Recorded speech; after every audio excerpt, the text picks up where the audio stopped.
Today we're bottling the long-tail experiment. I've taken my Amarone kits, split them into two, fermented one conventionally, and the other one I left soaking on the skins for an extra month. And we're going to see how those turn out. Today I'm bottling them to give them a chance to age out a little bit before we taste them, although we will taste them right now just to make sure everything's okay on the way into the bottle. I've racked them off the findings. I haven't filtered them because I want to see what they go through through a natural aging process.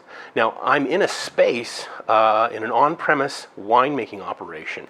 If you're not familiar with that, in the place where I live, there are home winemaking centers where people can go and purchase a wine kit, make it right in place, and take it through the entire process and bottle it there. Because my own house is completely stuffed to the top with fermenters and all kinds of other things, I leave space here to do some winemaking. It's very convenient because they have some great equipment that I can have access to. There's a bottle washer where you can wash 30 bottles in just a couple of minutes, and it sanitizes them and everything. It's fantastic. There's this bottle filling machine. It's a 4-headed pneumatic bottle filler, works on a vacuum system. I expect that filling all of the bottles will take me less than about 2.5 minutes. Well, you'll have a look at that on video. And in the other corner, we have a pneumatically operated corking machine which will put the corks in the bottles very rapidly. This isn't the equipment that most people will have in their own homes, but I thought it'd be really cool for you to see how this stuff worked. It's a snap and it's a great setup, so I'm going to take advantage of it today. Let's go! This machine works on a vacuum system. Underneath the countertop, there's a vacuum pump which is drawing air outside of the clear plastic cylinder you see on the left-hand side. As the air pressure is reduced in that, the hoses that you see going to the top of those filler heads begin to suck air from out of the bottles. Now there's a second hose that you can see on the right-hand side there that's supplying the wine. As the air is pulled out of the bottle, wine flows through the tube to replace it, and there's a tricky little O-ring and valve set up there. And when the wine reaches the very top of the bottle, it doesn't continue to fill. It pulls the wine off the top and puts it into that clear plastic cylinder on the left. That's a vacuum reservoir. It also catches any overflow. In this way, every bottle is filled to the same level every time. And as you can see, this is fairly quick. I did just the first 3 bottles in under about 30 seconds with no fuss and muss or fiddling around. This is actually running pretty slow. When these things are brand new out of the box and set up for production, one person can basically just about keep up with them, slipping bottles on and off at high speed. This motor's been detuned because there's a lot of people who have perhaps lesser motor skills that would not be comfortable keeping up with something going that fast. But as you can see, this is only going to take a few minutes to get the entire batch into bottles and finished.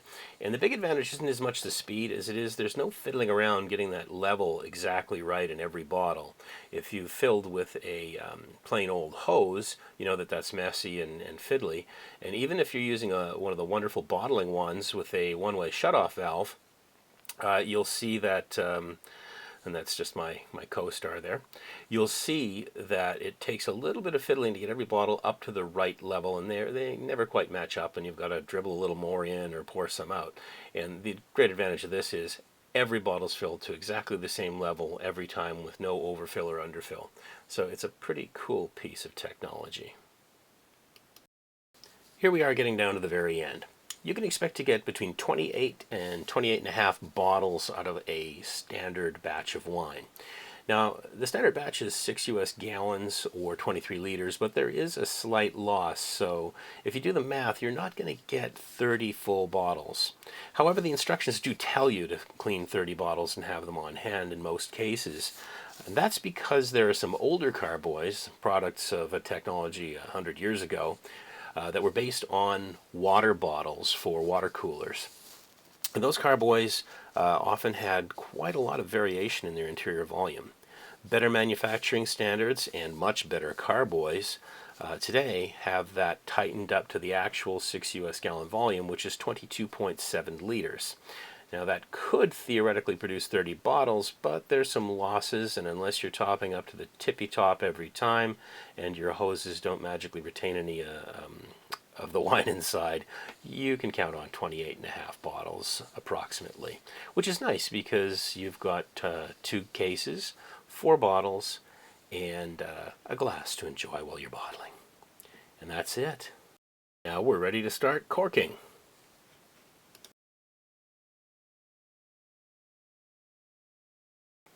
This is a pneumatic corker. Inside the machine is a pneumatic ram powered by a compressor in another room. It uses that compressor's power to force that finger poking down from the top to shove a cork through a narrowing cone that compresses it small enough to go inside the neck of the bottle and sticks it in there very cleanly and neatly. This is a very efficient process.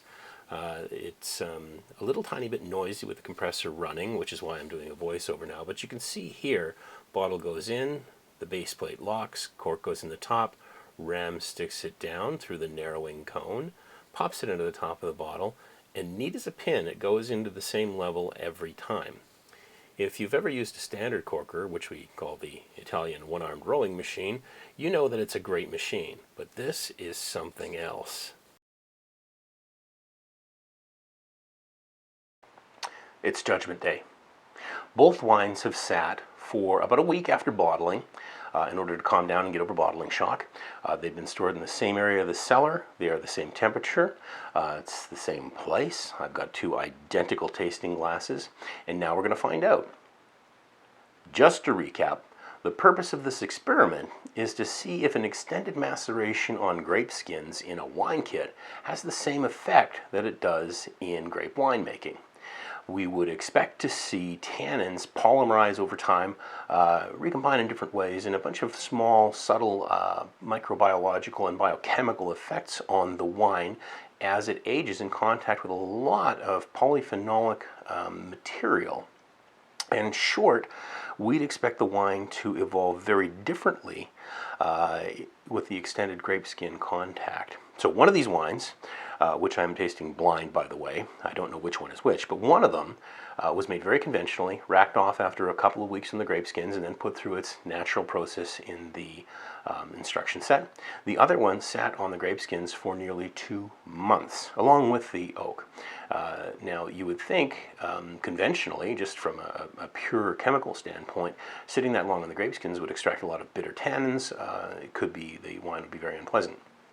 In grapes, it's a very different experience. The tannin profile does go up initially, but after a while it comes back down and comes into balance with the smoother, softer, more mouth-filling tannins taking prominence, and the wine having a more developed character. It's a technique that some people use, other people don't, but we're seeing how it affects a kit wine with grape skins. So, moment of truth. Both wines look substantially the same. I noticed this throughout the process. The only difference between the 2 during processing was one had a bit more trapped gas, and that was the one that was done conventionally. But the color is the same, the clarity is good, the hue is lovely and young. I didn't filter these wines. I wanted to see what they were like without the benefit of filtration, although I do filter almost all of my wines because I think it makes them lovely and pretty and sparkling to the eye. But these are perfectly clear. So let's start over here.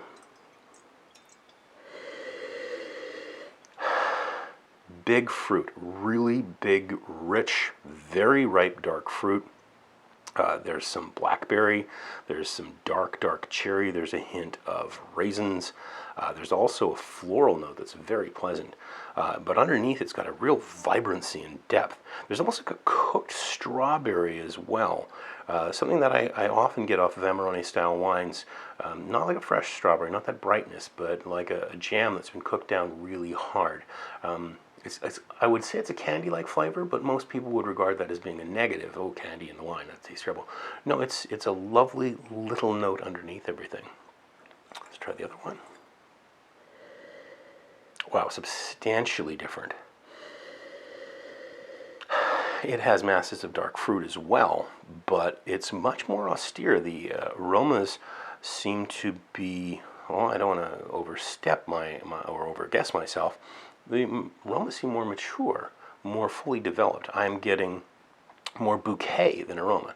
And conventionally, bouquet is everything that doesn't come from the fruit in a wine. So oak character, characters and esters derived from the yeast, byproducts of aging. Those are referred to as bouquet. You don't have to really worry about it. It's just kind of a convention. But this seems to have more bouquet. I also get a minerality that I am not getting out of the other one. I mean, it's lovely and exuberant and fruity, but this one, wow, that seems vastly more mature. I am quite intrigued. Well, let's try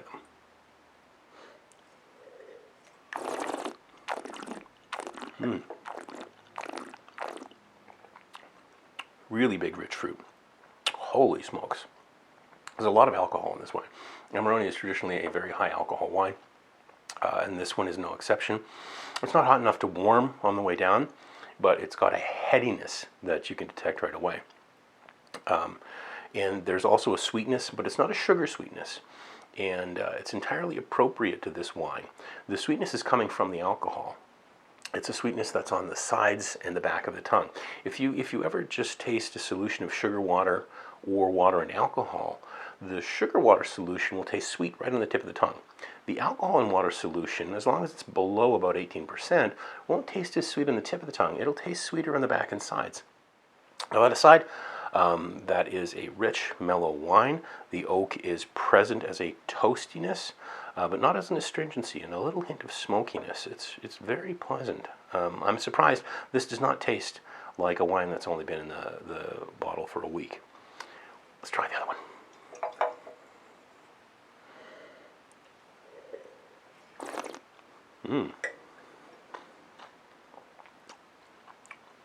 Huge attack on the palate. A lot more tannin coming on a lot sooner. But also, there is a youthful fruit character that I think is highly characteristic of any wine that is under about a year old in the bottle, especially a red wine. They tend to have a very effusive fruit character that can be kind of overwhelming before they develop a more mature character reflecting the élevage or the change in passage of time in the bottle. It's very nice, but it seems very, very young compared to this wine. And yet they sat on the shelf for exactly the same length of time. The only difference is that one of them got its grape skins racked off earlier. Okay, so now it's time for me to judge. I'm going to guess that this one is, well, I'm not even going to guess. I am virtually certain that this one is the one that had the extended grape skin maceration. There's more development of the post-fermentation character. It seems drier and more tannic. This has ebullient fruit, which is kind of nice. You know what? I would love to just sit around with friends and gulp this, as shameful as that is with Amarone, because it is a big, powerful wine deserving of respect. I could just guzzle that stuff down. It's fruity and happy. This is more contemplative. I want this with bistecca fiorentina. I want a big, substantial, heavy, something meaty or tomato-based to stand up to that. I want some acid. I want some tannin. I want some fats. I want some things like that to go against it. So let's just ask, is this the extended maceration one? Yes. Thank you. So there you have it. Initial results after 1 week confirm the very early results that we did during racking, that the extended maceration kit seems to have a lot more going on with maturity of flavor. Now, will that hold up? There are a lot of things that happen to a wine as it ages. The flavors combine, they get more complex, and things that we like when a wine is young can often fall off and disappear, and flaws often fold up and go away, revealing the inner beauty of the wine.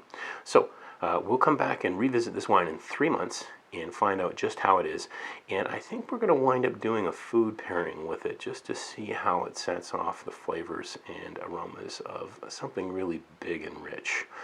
Anybody out there like Osso Bucco? I do. Excellent. I'm Tim Vandergrift from Master Vintner. Thanks for watching. Remember, with Master Vintner, uncork something special.